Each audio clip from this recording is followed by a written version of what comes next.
2013 GMC Acadia. Rear brake pads and rotors. First you want to do is jack it up and support it. And then what you want to do is grab the wheel at 12 and 6 and you shake it back and forth, see if there's any play in it. Also do the same thing at 9 and 3 and shake it back and forth, see if there's any play in it. If there's no play, then the wheel bearing's good. Okay.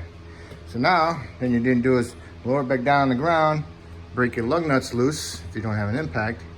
So break them loose and then jack it up and support it and then remove your rear tires. Okay, you got the tire off.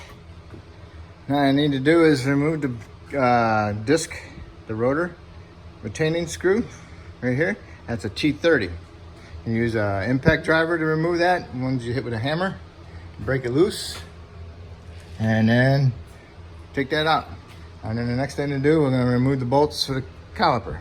There's two of them, 1, 2. Okay, that's what the screw looks like, all right? Okay, next you wanna do is remove the caliper bolts. There's 2 of them, 14 millimeter heads. Okay, you need to use a 6-point socket with a wrench, ratchet, a decent ratchet so you can break them loose. And if the bolt turns and it's spinning with the slide pin, then you need to get a 17 millimeter wrench and put it on the slide pin to hold it so you can break the caliper bolt loose. So once you do that, you can get the caliper bolts out, then you can remove your caliper, okay? Caliper comes right out, okay? Since it's out, you wanna look at the boot. Now you can push the piston in. You can use a C-clamp, or you can use a big gigantic pair of channel locks. But this has got a plastic piston, and the channel lock will chip away at the piston, so I don't recommend it. I use an old thin brake pad and a C-clamp. Push it in, okay? Okay, push the piston back in using the C-clamp and the old pad. Make sure the pad is away from the bottom of the caliper because it binds up, okay? All right, so that's pushed in. Next we're gonna do is remove the rotor and clean up the hub surface. Oops, forgot. Can't remove the rotor until we remove the caliper bracket. Caliper bracket is held on by 2 21 millimeter head bolts.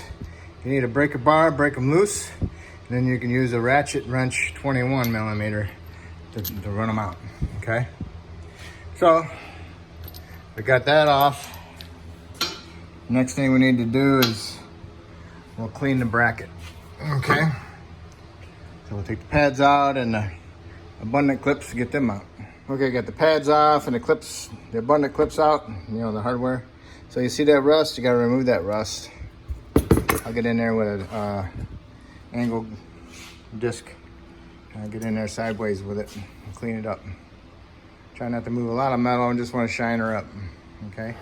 Okay, got it cleaned up. Now I'm gonna paint them. All right, I got some paint on them. Next, I'm gonna take out my caliper slides, pins, okay? Take them out, clean them up, and put some fresh seal glide on them. If they're frozen in there, try to get them out with a pair of pliers. If they don't come out, you're gonna have to replace it.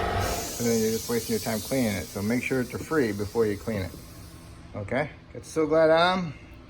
They're exactly the same, so they don't no top and bottom. So now you need to push them in there, and when you push them in there, turn them. Make sure you get enough around the top, so when you push it onto the little boot, that lubes the boot also. It helps keep the dirt and elements out, okay? Okay, now that one's ready for our abundant clip hardware. Okay, I got them on there. Make sure they're pushed in all the way. Now we're ready to take the rotor off and clean up the hub assembly. Okay, if the rotor's frozen on there, it's not loose, then you're gonna have to hit it with a hammer or get some penetrant spray around there.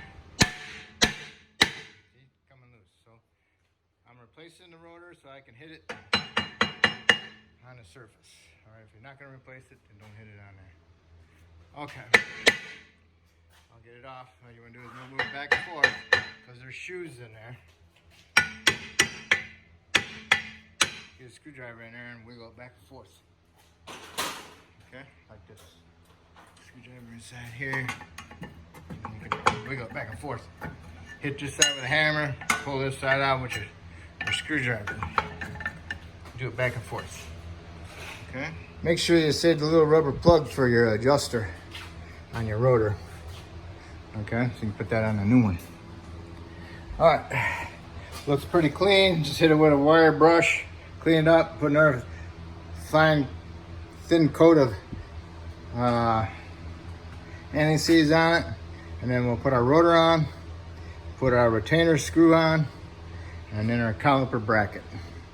And when you put get ready with the rotor, make sure you wash the rotor down with some soap and water, Windex, glass cleaner, degreaser, but not brake clean. Okay, the rotor's on. Put your rotor retaining screw in. Having a little T30. Put that black plug back in for the adjuster for parking brake. Now, put your caliper bracket on. The two 21mm bolts, the big head ones. Snug them up and then torque them to 90 foot-pounds. Double check the torque spec on that. Okay, so and that's now we're ready for is the brake pads. The brake pads. Oh yeah, one more thing. If you're putting on this type of rotor, make sure you're putting it on the right direction. All right, now on the pads, you put the anti-squeaker towards the rotation of the rotor. Put it in the bottom, push it in. You gotta push in these little thingies as you push it on. Okay, I'll show you. Just like this. Put them in there, get like that at an angle. And then what you're doing is you're gonna push up against that part of it. And you're pushing that in, and then you push it in. Okay, so then that's ready. So now you put your caliper on, and you put your two caliper bolts in, okay? Okay, I put the caliper in there. I got my bolts started. Now I'm gonna tighten them up, okay? So to tighten them up, you need to put your 17 on the slide pin so you can hold it, so you can torque it, okay? You wanna torque them to 20 foot-pounds, all right? Make sure you double check the torque spec, but make sure you do tighten them. Okay, it's all together. Now as you do is, you do the other side exactly the same way, and when you're done with the other side, you put the tires on, and you snug them up in a star pattern, and then you torque them to 140 foot-pounds, okay? If you have a torque wrench, put it on the ground on your final torque and torque them. And make sure you do double check your torques, and now's the time to check your tire pressures, set them all equal, and you're complete. So now, if I helped you with this video, awesome. What you can do is subscribe to me, and if you already subscribed, I really appreciate it, and thank you. After you torque your wheel, make sure you go inside the vehicle and start it up and press the brake pedal down a couple times to make sure the pedal feels good. Make sure the pedal's up, and then go underneath the hood and check your master cylinder and check your fluid level. If it overflowed, clean it off. If it's low, fill it up. But make sure you got a good brake pedal before you put it in drive or reverse. Okay, thank you.